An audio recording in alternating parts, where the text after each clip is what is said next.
Imagine a world superpower, not toppled by invading armies or foreign plots, but by something far more silent and far more dangerous. Debt. Every great empire, Rome, Spain, Britain, rose to unimaginable heights, only to be undone by a spiral of borrowing, spending, and denial. Now, some argue the same warning signs are flashing in the United States. The numbers are staggering. The stakes? Even higher. Picture the Roman Senate, once the center of the world, echoing with desperate debates about taxes and coinage. Picture Spanish galleons, their holds overflowing with New World gold, yet their king drowning in IOUs. Picture the British Parliament, haunted by the cost of global wars, watching the pound lose its crown to the dollar. Each time the pattern was eerily similar. Debts piled up, promises were made, and the future was mortgaged for the present. What if the real threat isn't outside our borders, but inside our balance sheets? What if the next collapse isn't a surprise attack, but a slow-motion spiral we refuse to see? Today, we're exploring the ancient pattern of debt that destroyed the world's greatest empires, and why some believe the US is following the same path. The story begins in the heart of ancient Rome. Picture the bustling forum, marble columns gleaming in the sun, merchants shouting, coins clinking, a city at the center of the known world. But beneath this magnificent surface, a financial storm was brewing. Rome's armies stretched across continents. Victories brought glory, but every conquest demanded more soldiers, more roads, more gold. The treasury started to empty. To pay the bills, emperors turned to a dangerous trick: currency debasement.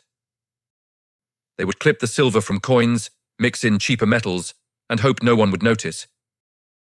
But people did notice. By the 3rd century, the denarius, once pure silver, was barely worth its name. Prices soared, inflation spiraled out of control. Soldiers demanded higher pay, merchants raised their prices, and the government borrowed more just to keep up. In the Senate, panic grew. Desperate debates echoed through the marble halls. How do you fund an empire when your money is losing value by the day? The answer was always more borrowing, more promises, more denial. The debt spiral tightened its grip. By 476 AD, Rome's Western Empire collapsed. Not from a single, decisive blow, but from decades of relentless financial decay. The world's greatest power was undone by its own debts. But Rome wasn't the last. The spiral would return, stronger each time.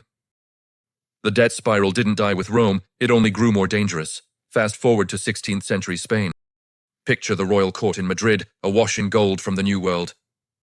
Gleaming coins, lavish banquets, a king who believed his empire was invincible. But beneath the glitter, a familiar sickness was spreading.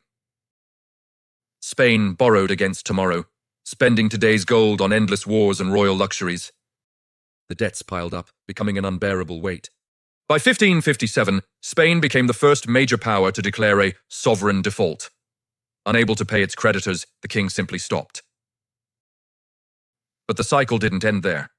Spain defaulted again in 1575 and again in 1596. That's 4 bankruptcies in 40 years.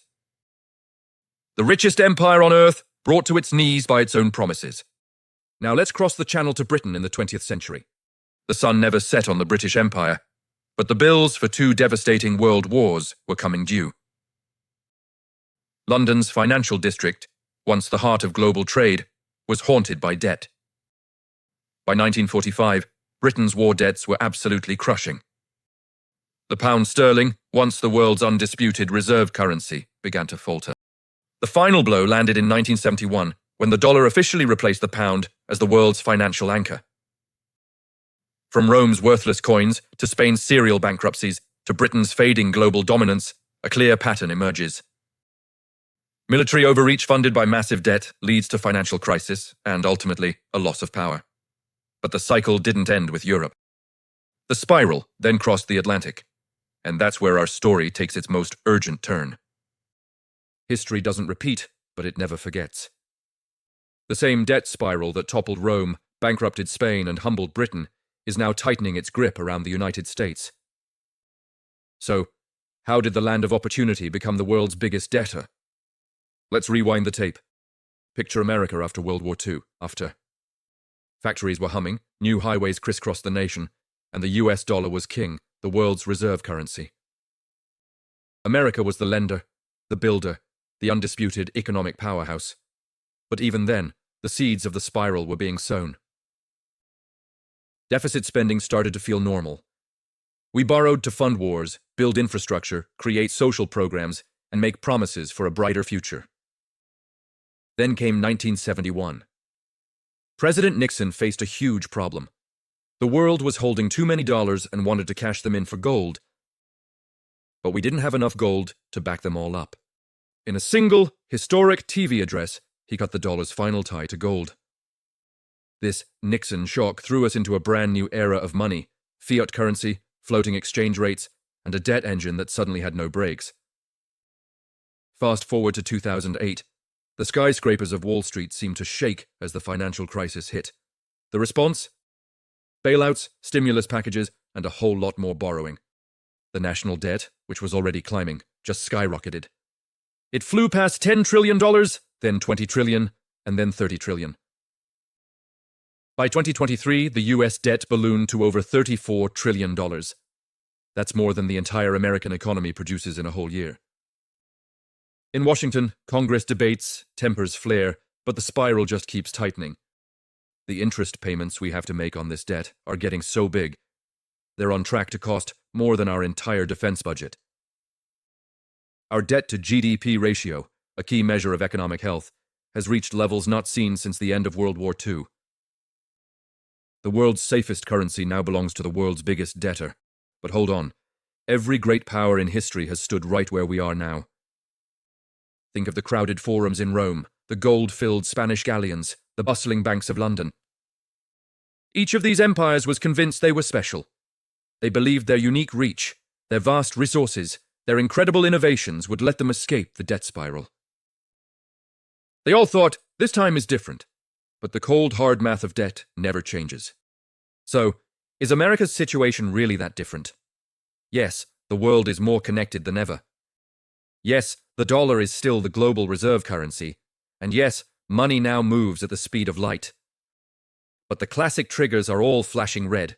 Out-of-control spending, massive interest payments, and promises that are becoming harder and harder to keep. Are we just living out the latest chapter in a story as old as civilization itself?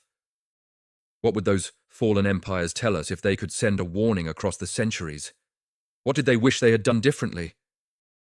This isn't about predicting doom and gloom, this is a warning. Every empire thought it was the exception, that its power and its currency would protect it from the inevitable consequences of debt. But the numbers always win. Debt grows, interest compounds, and the spiral spins faster and faster. Today, the entire world is watching America's balance sheet, holding its breath and wondering if this time, finally, the cycle can be broken. The risks are modern, global markets, digital money, the threat of financial contagion spreading instantly. But the lesson is ancient. No nation, no matter how mighty, can borrow its way to permanent safety. The big question is, will we learn from the past and break the spiral? Or will we become just another lesson for future generations to read about in the history books? The answers are hidden in the past, but only if you know where to look. Subscribe for more hidden financial history and learn how to spot the signs of the next crisis before it arrives. Next time, we'll explore a forgotten empire that came incredibly close to breaking the cycle. Thanks for watching.